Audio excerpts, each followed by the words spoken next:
YouTubers, Fortune Cookie 45 LC coming to you from the hot lead zone, and as you know, these are the shot shell hulls that were given to me by friends to do slug reloads. And the Federal I've already loaded into slugs, so I can't show you an empty.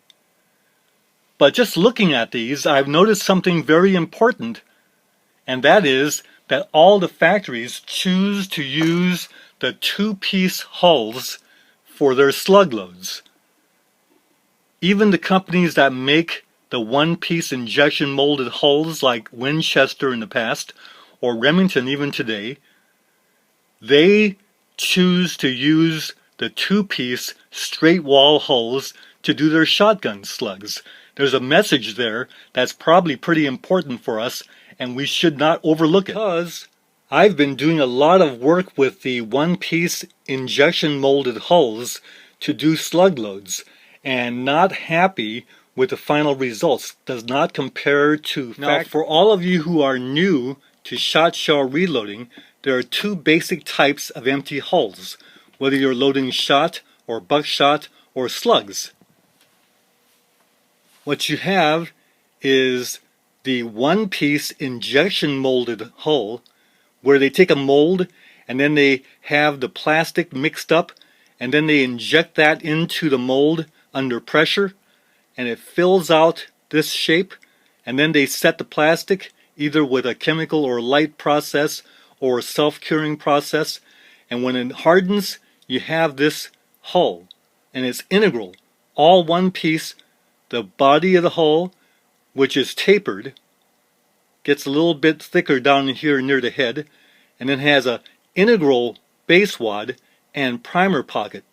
And then what they do is they push on a brass head and crimp it in place, and they've got the hull done. Now these are like the AA Winchesters, the STS Premier Remingtons, the Nitro Remingtons, and the Remington unibodies that you see today. Now, the other type of hull is the two-piece hull, and you'll see these more often because they're cheaper to make, and all the companies make these. They take plastic sheeting and they roll it into a tube the right diameter, cut the lengths off, and then install either a brass or an alloy head, and then they jam this base wad, this separate base wad down in there, and then they'll either attach it by crimping or pressure or using adhesive, and that's that hull. These you can reload many times, 8 to 12 times. These you can reload maybe twice before it gets too ragged. Now YouTubers, both shells are plenty strong for the applications they're used in, but between the two of them, this one actually is stronger because of the thicker sidewalls here. You can actually load magnums in these hulls even though they were designed for target loads and mild loads. Now these are plenty strong also. The factories use this hull for all of their magnum buckshot, magnum slugs, the heavy duck loads, geese loads, all of this kind of thing. The 3.5-inch shells, they're all this kind of hull. So it's plenty strong. This one just has a little more strength inherent because of the thicker walls here. Now your one-piece injection molded hulls, because of the taper of the side walls, B is a smaller distance than A. There's a taper there. So the wads that are used for the one-piece injection molded hulls are specially designed for those kind of hulls. You have the Winchester AA, you have the Remington Power Piston, and then you have the various AA12 wad substitutes made by various companies like Claybuster, Downrange, etc. Now your two-piece straight wall hull, that's where the distance A is the same as this distance A here because it's a straight wall.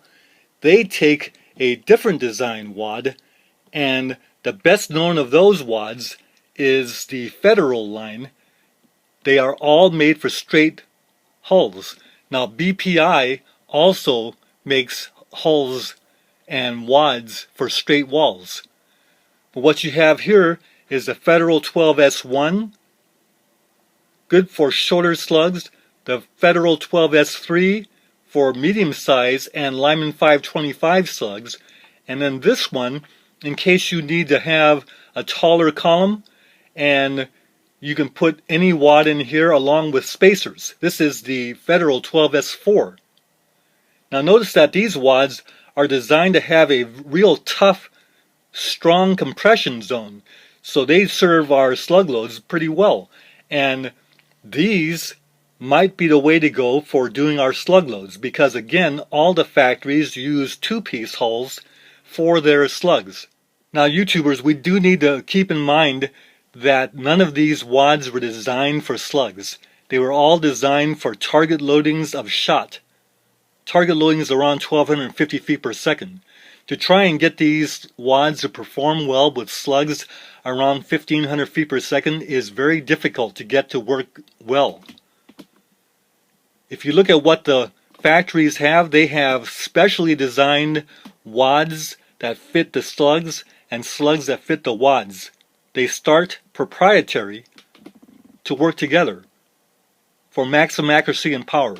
So we have a hard time matching the factory performance with slug loads in our reloads. So YouTubers, the only thing that we can use that the factories use for their slug loads is the hull itself. Everything else that we have is not what the factories use. They have proprietary stuff that we don't have access to. However, our slug reloads are very economical.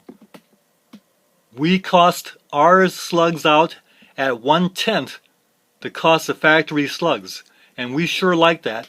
And our slugs are fine for anywhere out to 35-40 yards, and for our purposes that's just fine for most uses. So YouTubers out there, take care. Good slug shooting to you.